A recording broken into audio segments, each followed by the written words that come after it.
कैसे हो आप? My self Meenakshi Sharma. आज हम आपकी पाठ्य पुस्तक वसंत का पाठ 2 पढ़ने जा रहे हैं। इसका नाम है लाख की चूड़ियाँ। लाख एक तरह का पदार्थ है जिससे चूड़ियाँ बनाई जाती हैं। इस पाठ के लेखक हैं कामता नाथ।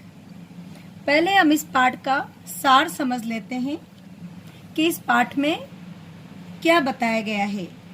प्रस्तुत पाठ में मशीनों को अधिक से अधिक प्रयोग से उत्पन्न दुष्प्रभावों का हृदय स्पर्शी वर्णन किया गया है।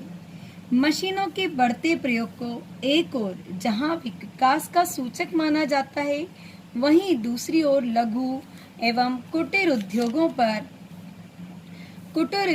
पर कितना बुरा प्रभाव पड़ता है, यही इस पाठ का वर्ण्य विषय है।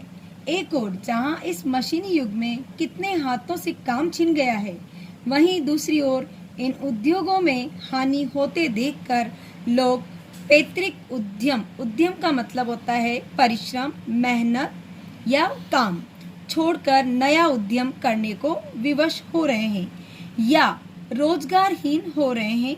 इस पाठ में मशीनी युग का शिकार हुए व्यक्ति बदलू की पीड़ा का बहुत ही मार्मिक वर्णन किया गया है।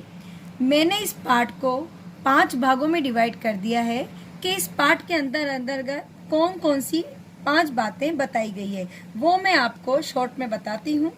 पहला, लेखक और बदलू काका।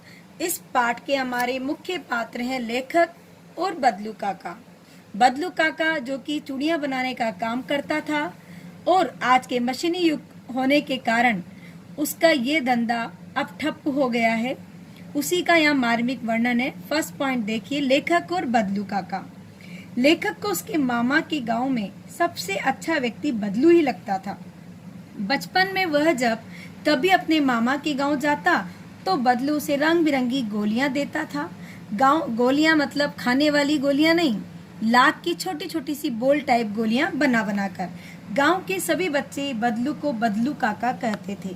यूं तो लेखक को उसे बदलू मामा कहना चाहिए था, पर दूसरे बच्चों की तरह ही वह भी बदलू काका को बदलू काका ही कहा करता था। बदलू का मकान कुछ ऊंचाई पर बना हुआ था। उस मकान के सामने एक नीम का पेड़ था जिसके नीचे बदलू काम किया करता था। उसके बगल में ही बनी भट्टी पर वह लाख पिघलाया करता था और यह लाख को पतला करके चूड़ी का आकार देता था। एक हाथ की चूड़ियां बन जाने पर वह उन पर रंग करता था। सेकंड पॉइंट मैंने बनाया है बदलू मनिहार। बदलू एक मनिहार था। मनिहार जो चूड़ियों बनाने का काम करता है उसे मनिहार कहा जाता है और चूड़ियां बनाना उसका पैतृक पेशा था। उसकी बनाई सुंदर चूड़ियों की बहुत खपत थी। गांव की औरतें उसी की बनाई चूड़ियां पहनती थी। वह चूड़ियों को पैसे के बदले नहीं बेचता था, वह वस्तुओं के बदले चूड़ियां दिया करता था। चूड़ियां देते समय वह किसी से मोल भाव नहीं करता था, पर शादी ब्याह के अवसर पर भरपूर जिद करके सारी कसर निकाल लेता था। जीवन भर मुफ्त चूड़ियां दे सकने वाला बदलू उस समय जरा भी न पसीजता था।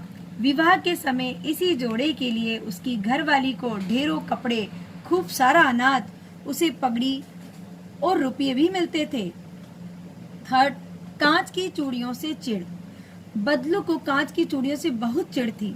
जिस स्त्री के हाथ में वह कांच की चूड़ियां देखता, अंदर ही अंदर कुड़ता और कभी कभी कुछ सुना भी देता था। लेखक से वह घंटों बातें किया करता था। लेखक जब बचपन में उससे कहता कि शहर में सभी औरतें कांच की चूड़ियां पहनती हैं, तो वह शहर की औरतों की कलाइयां नाजुक होने और लाख की चूड़ियां पहनने से मोच आने की बात कहता। वह लेखक को दूध की मलाई, गर्मियों में आम और 1-2 लाख से बनी गोलियां दिया करता था। फोर्थ पॉइंट, गायब हुई लाख की चूड़ियां। लेखक के पिता की बदली किसी दूर के शहर में हो गई। वह 8-10 वर्ष मामा के घर न जा सका। इतने दिन बाद जब वह अपने मामा के गांव आया तो उसने महसूस किया कि गोलियों में उसकी रुचि नहीं रह गई, क्योंकि अब वह बड़ा हो चुका था। उसे बदलू काका का ध्यान न रहा। अचानक एक दिन जब उसके मामा की लड़की फिसल कर गिर गई और उसके हाथ में कांच की टूटी चूड़ियां चुभ गई तो उसे बदलू काका का ध्यान आया। शाम को वह बदलू काका के घर मिलने चला गया। मशीनी युग में हर काम मशीनों से। लेखक जब बदलू काका से मिलने उसके घर गया तो बदलू ने उसे नहीं पहचाना। लेखक को लाख की चूड़ियां बनाने का सामान भी न दिखाई दिया। लेखक द्वारा परिचय दिए जाने पर बदलू ने उसे पहचान लिया। लेखक द्वारा काम के बारे में पूछने पर उसने बताया कि आज मशीनी युग में हर काम मशीनों से होने लगा है। ऐसे में कांच की चूड़ियों के मुकाबले लाख की चूड़ियां कहीं नहीं टिक पाती हैं। अचानक उसे खांसी उठाई। यह देखकर लेखक को कुछ आशंका हुई तो बदलू ने कहा, उसे दमा नहीं, फिसली खांसी है जो जल्दी ही ठीक हो जाएगी। लेखक को लगा कि उसके अंदर कोई बड़ी व्यथा छुपी हुई है। उसने सोचा कि इस मशीनी युग ने कितने हाथ काट दिए हैं।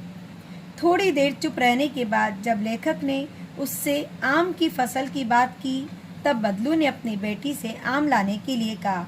लेखक की निगाह जब उसकी कलाइयों पर लाख की चूड़ियों पर पड़ी तब बदलू ने बताया कि यह उसके द्वारा बनाया गया आखिरी जोड़ा है जिसे उसने जमींदार की बेटी की शादी पर बनाया था।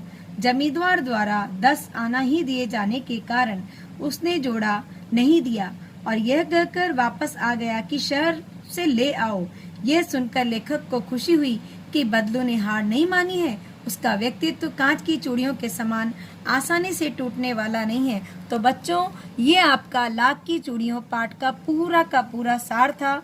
अब मैं आपको इस पाठ के चैप्टर की फोटो खींच करके आपको भेज दूंगी। आप उस पूरे चैप्टर को रीड करिएगा ध्यान से और इन बिटवीन क्वेश्चन बनाने की कोशिश कीजिएगा।